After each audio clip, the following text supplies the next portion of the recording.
Hello friends, good morning, नमस्कार। मैं नीलकेतु Kumar Edu power N में आप सभी का स्वागत करता हूं। और आज के क्लास में हम लोग मुगल बादशाह शाहजहां के बारे में जानेंगे। और पिछले क्लास में हम लोग जहांगीर के बारे में जाने थे। तो चलिए अभी हम लोग क्विक रिवीजन लेते हैं जहांगीर के शासनकाल के बारे में। तो जहांगीर का शासनकाल 1605 ईस्वी से 1627 ईस्वी तक का होता है। और इस शासनकाल को दो भागों में बांटा गया है, 1605 से लेकर 1611 ईस्वी और 1611 से 1627 ईस्वी। और दूसरे भाग में 1611 से 1627 ईस्वी में नूरजहां का प्रभाव आ जाता है उनके शासनकाल में। और उनके पुत्र खुर्रम के द्वारा उस समय महत्वपूर्ण दो अभियान चलाए जाते हैं। एक दक्षिण अभियान, जहां के शासक अंबर होते हैं और उनको पराजित करते हैं दक्षिण अभियान में। और उसके बाद फिर मेवाड़ के शासक अमर सिंह को पराजित करते हैं। इस प्रकार चित्रकला के क्षेत्र में मुगल काल में जहांगीर का शासनकाल जो था स्वर्ण युग माना गया था। तो इस प्रकार हम देखते हैं कि विभिन्न कार्य क्रियाकलाप के बाद जहांगीर की मृत्यु 1627 ईस्वी में हो जाती है। और उसके बाद उनका पुत्र जो गद्दी पर बैठते हैं वो शाहजहां होते हैं। तो चलिए शाहजहां से संबंधित हम लोग महत्वपूर्ण तथ्य, प्रतियोगी परीक्षा एवं अन्य परीक्षाओं में उपयोगी तथ्य के बारे में हम लोग जानेंगे।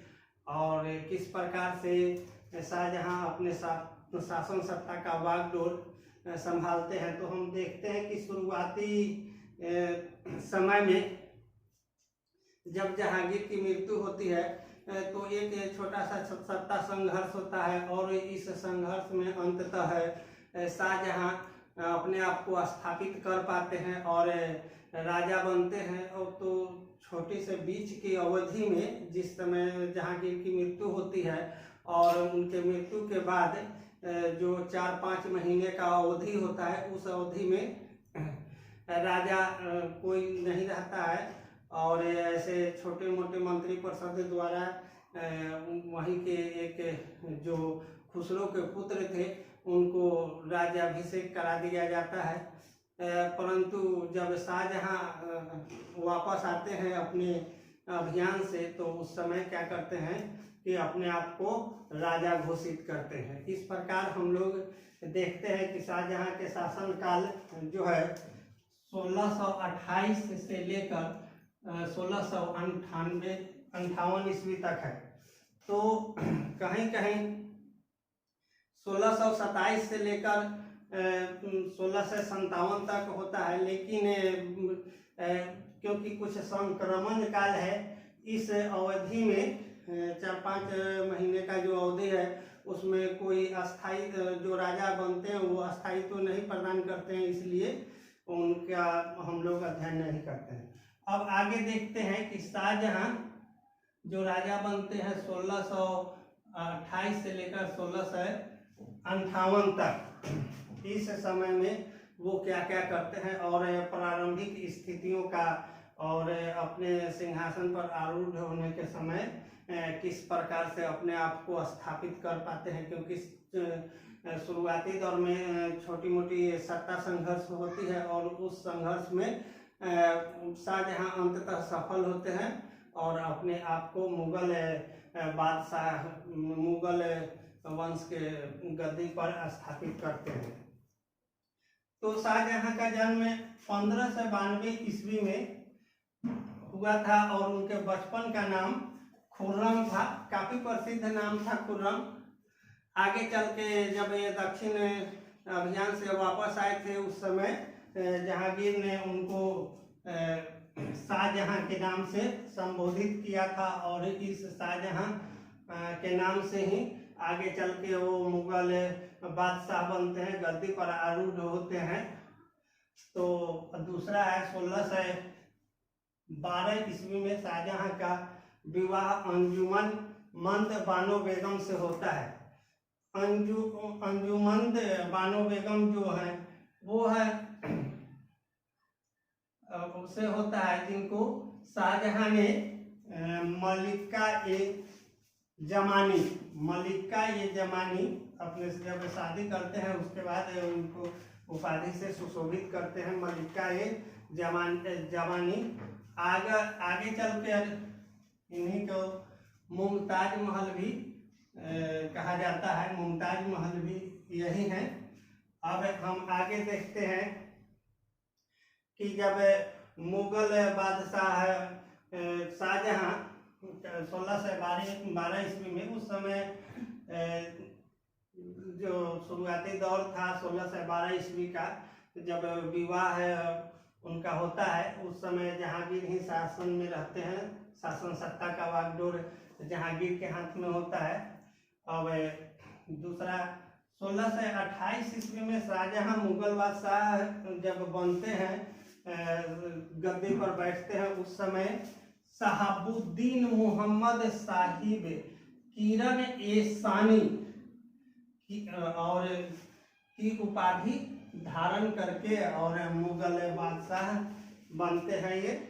और उसके बाद 1631 ईस्वी में अर्जुमंद बानो बेगम जो उनकी पत्नी है, जो आगे मुमताज महल कहलाई है, महासंयोग था, प्रसव पीड़ा में के दौरान उनकी क्या होती है, मृत्यु हो जाती है। और इस मृत्यु से शाहजहां को काफी दुख होता है, क्योंकि शाहजहां काफी प्रेम करते थे। और काफी दुख होने के बाद कुछ समय तक उनके जीवन में शून्यता की स्थिति बनी हुई रहती है।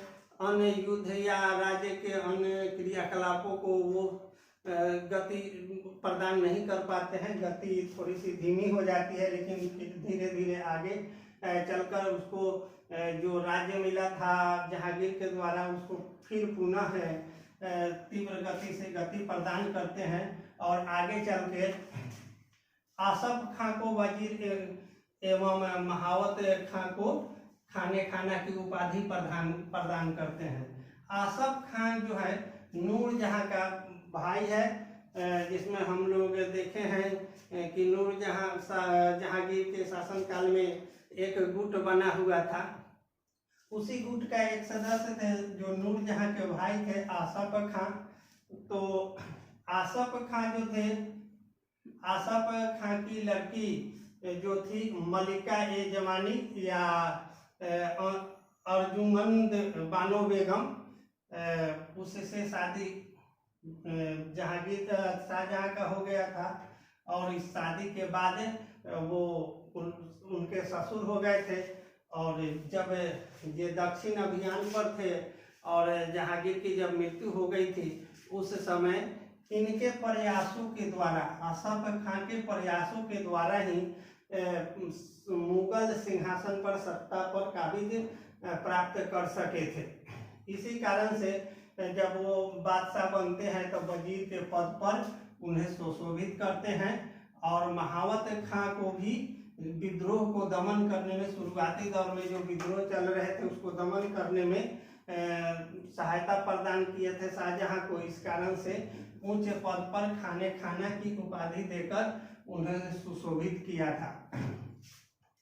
अब आगे देखते हैं, शाहजहां अपनी बेगम मुमताज की याद में आगरा में एक ताजमहल का निर्माण करवाए हैं। ये हम लोग सभी आदमी जानते हैं, जितने भी प्रेमी प्रेमिका या अन्य जो प्यार से कुछ संबंध रखते हैं वो निश्चित रूप से इस चीज को जानते हैं। तो शाहजहां ने अपनी बेगम मुमताज की याद में आगरा में ताजमहल का निर्माण करवाया था। यह ताजमहल जो था, इसमें 3 पद्धतियों का समावेश था। अब ये 3 पद्धतियों का समावेश करके ये ताजमहल बनाया गया था। इसमें कुछ ईरानी पद्धति थी, और कुछ भारत के स्थापत्य कला थे, और कुछ जो था मध्य एशिया के क्षेत्र में जो उस समय स्थापत्य कला प्रचलन में था, उसका तीनों का मिला जुला रूप जो है शाहजहां ने ताजमहल बनवाने में उसका उपयोग किया। और आज जो विश्व का 7वां आश्चर्य माना जाता है, आज तक ऐसे भवन का निर्माण नहीं किया जा सका है।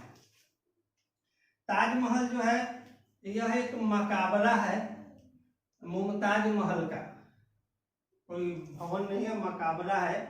अब आगे देखते हैं ताजमहल की रूपरेखा जो तैयार की थी, जो इसके आर्किटेक्चर थे, जो इंजीनियर थे, वो थे उस्ताद अहमद लाहौरी। उस्ताद अहमद लाहौरी ने एक ताजमहल की संरचना रूपरेखा शाहजहां के सामने प्रस्तुत किया था, और शाहजहां ने उसके द्वारा दिए गए रूपरेखा को स्वीकृति प्रदान की थी और उन्हें ताजमहल निर्माण करने का जिम्मा दिया था। तो ताजमहल का निर्माण 1632 ईस्वी में प्रारंभ होता है। ताजमहल बनना शुरू होता है 1632 से। शाहजहां ने क्या किया कि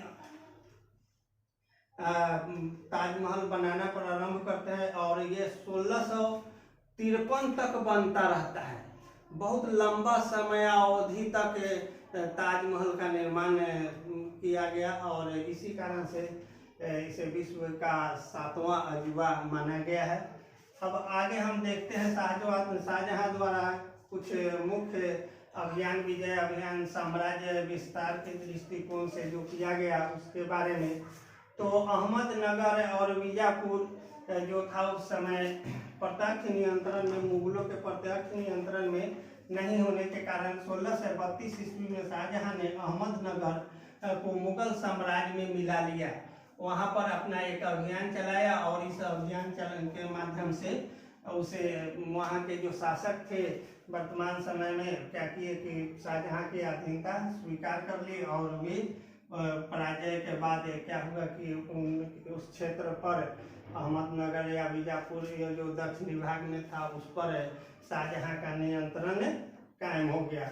आगे हम देखते हैं शाहजहां का शासनकाल जो है स्थापत्य कला। जैसा कि हम लोग जानते हैं कि शाहजहां के शासनकाल में स्थापत्य कला अपने चरमोत्कर्ष पर था। स्थापत्य कला के लिए यह स्वर्ण युग माना गया है शाहजहां का शासनकाल।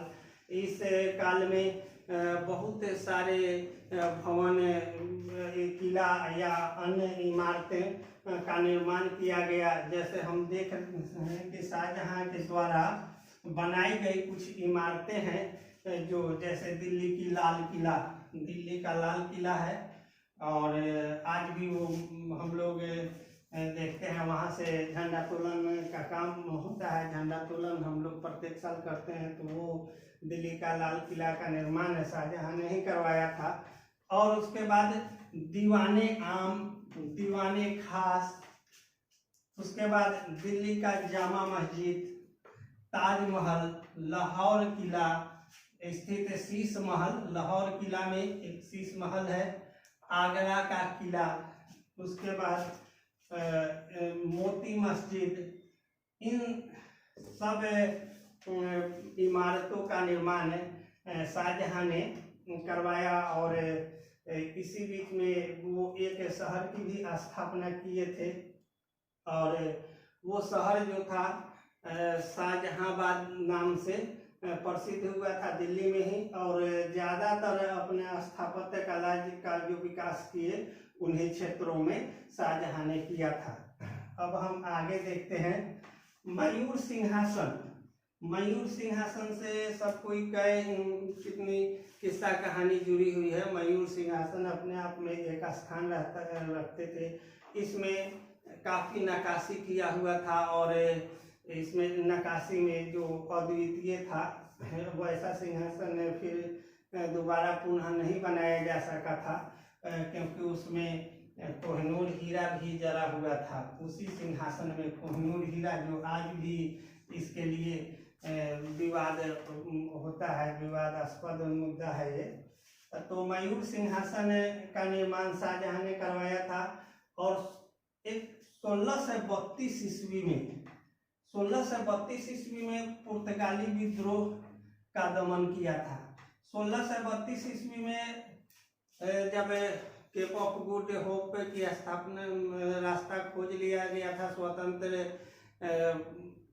समुद्री मार्ग, तो उस समय बहुत सारे विदेशी धीरे धीरे भारत में आना प्रारंभ कर दिए थे। तो उस समय क्या था, 1632 ईस्वी में पुर्तगाली कुछ भारत के क्षेत्रों में अपना आकर आधिपत्य कायम किए हुए थे। वहाँ उन क्षेत्रों पर अपने व्यापार वाणिज्य या कोठी या शुरुआती दौर के कुछ स्थल थे, तो वहाँ वो क्षेत्र जो था शाहजहां के नियंत्रण में था। और वहाँ पर जब शाहजहां के नियंत्रण में थे, तो उनके द्वारा उनके प्रशासन को या वहाँ की जनता को या वहाँ के धर्म को, वहाँ स्त्रियों को प्रताड़ित किया जा रहा था। इस कारण से जब ये सूचना शाहजहां को प्राप्त होता है, तो 1632 ईस्वी में पुर्तगाली विद्रोह होता है और इस विद्रोह के शाहजहां ने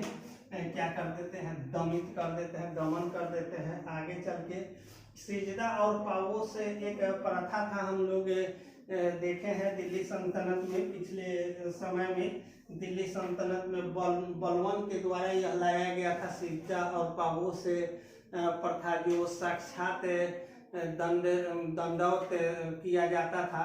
दरबार में प्रवेश करके पहले सिजदा और पावोस की प्रथा अपनाई जाती थी। इस प्रकार हम देखते हैं कि सिजदा और पावोस जो था उसको शाहजहां ने क्या किए कि बंद कर दिए, कि दरबार में आने के लिए, राजा के सामने पहुंचने के लिए किसी को सिजदा और पावोस की आवश्यकता नहीं है। इस प्रकार हम देखते हैं आगे कि दिल्ली में जमुना नदी के किनारे उन्होंने क्या किया था, एक शहर की स्थापना किए थे और उस शहर का नाम शाहजहांबाद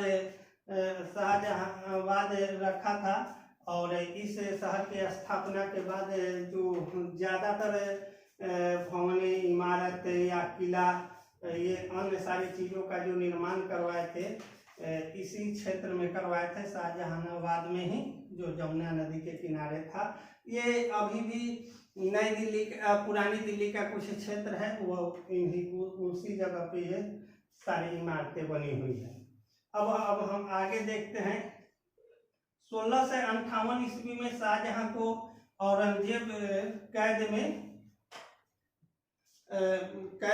कर लेते हैं, क्योंकि एक घटना घटती है 1657 ईस्वी में। और 1657 ईस्वी में होता क्या है कि जब औरंगजेब या शाहजहां के जो 4 अन्य पुत्र थे, वो क्या करते हैं कि दक्षिण और पश्चिमोत्तर भाग में कुछ विद्रोह के दमन करने के लिए अभियान पर होते हैं। उसी समय किसी के द्वारा गलत सूचना दी जाती है कि अचानक शाहजहां की मृत्यु हो गई, और मृत्यु का समाचार सुनकर वो चारों के चारों जल्दी से वहां से अपने अभियान से वापस लौटते हैं। जब लौटते हैं तो शाहजहां की मृत्यु नहीं हुई थी।